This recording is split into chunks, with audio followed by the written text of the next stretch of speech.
यहाँ। अरे उनके किराना की दुकान भी है, ऐसे वो बाद में ही।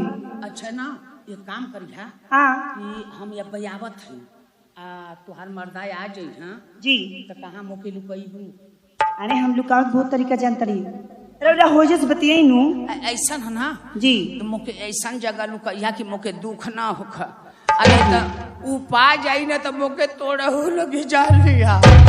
नहीं जी, ऐसा बात ना भैया। है केवाड़ी बंद कर दा तब हलल जा घर में। अच्छा रुक जा, केवाड़ी बंद करता रही। आई नहीं अभी तो सुना काजन ओकर मुंड ओकर पियले ओकर तो चली आवे तब मत नहीं। अरे ना, लेकिन तो हसे एक बात तो कहत रही। हां हो मोरी साड़ी का चार, मोरे साया का चार, मोरे चेस्टर में साबुन लगाओ बूढ़ेवा, तेरी बुढ़ौती बनाए दूंगी। मेरे चेस्टर में साबुन,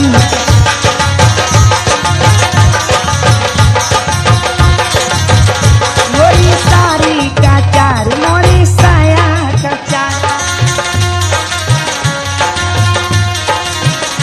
मोरे चेस्टर में साबुन लगाओ बूढ़ेवा, तेरी बुढ़ौती बनाए दूं।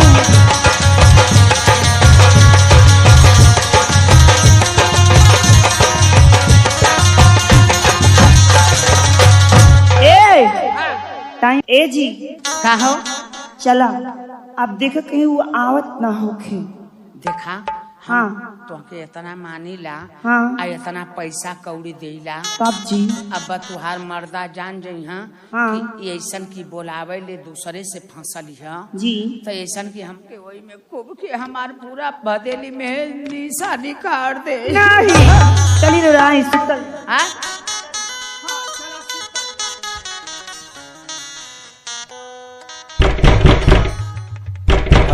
का हो केवड़िया खोला हो? के हो? हम तो तुहरा हई। हमारे के हमरे बाड़ी बताई? अरे हम तुहर मर्दा हई। आई हो मैया, लागत है आई गई। ए जी डेराई मत, राउर एक काम करी ना कि हे जे बिरंच बढ़ जाए। हाँ कह दी है ना हाँ। कि नैहर से बिरंच लियानी है यही पर बैठा आ ऐसा है कि गढ़ू लाना है तोर मर्दा। नहीं करू ना जी, नहीं तो मोर करिया टूट जाएगा ना। नहीं जब चले ठीक बा।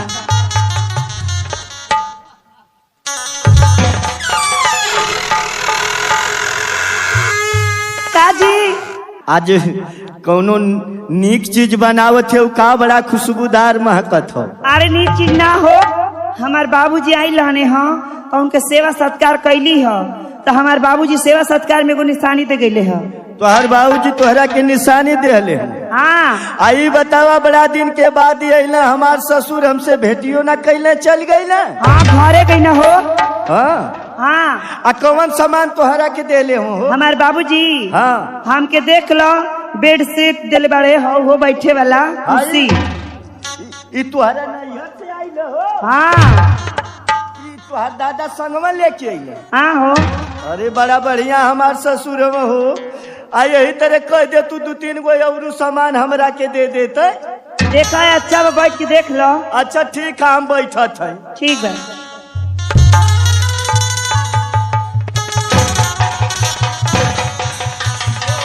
ए दी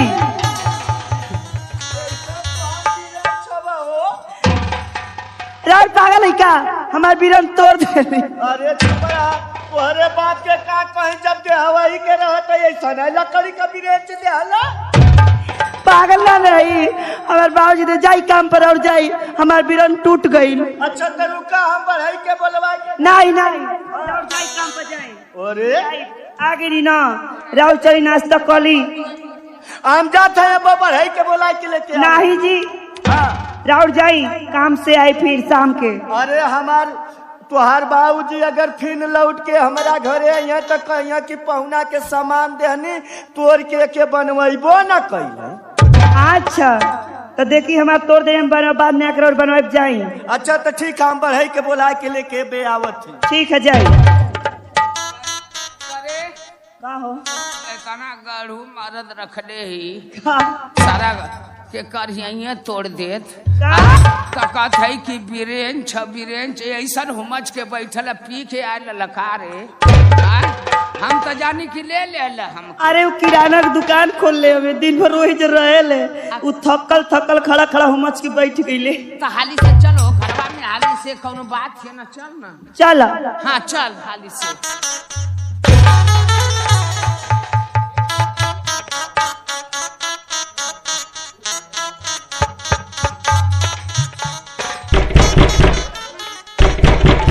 का हो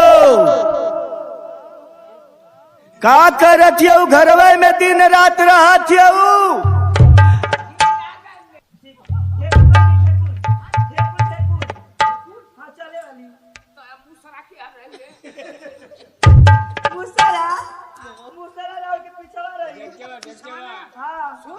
तनको समिया फेंकी ना तो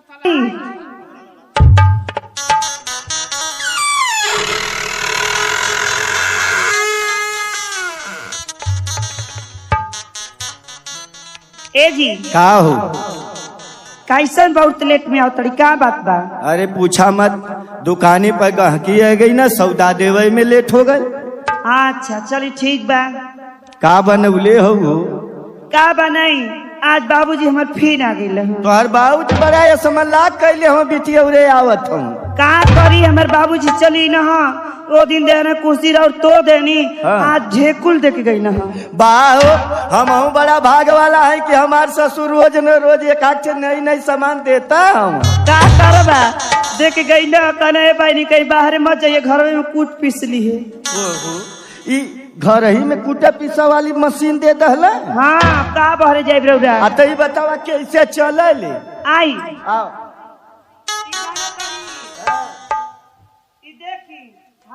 चलेबा तो चली। अच्छा हेनी से बंद करबा तो बंद हो जाए। इधर से बंद हो जाए। अरे आगे पीछे दोनों लगल हो। हाँ तो किधर से पहले इधर से चालू करो। हाँ ओके दबा तो चालू हो जाए। करंट ना न मारल रे नहीं हो चालू कर लो। लटवा से हाँ से चालू करो। हाँ हो अच्छा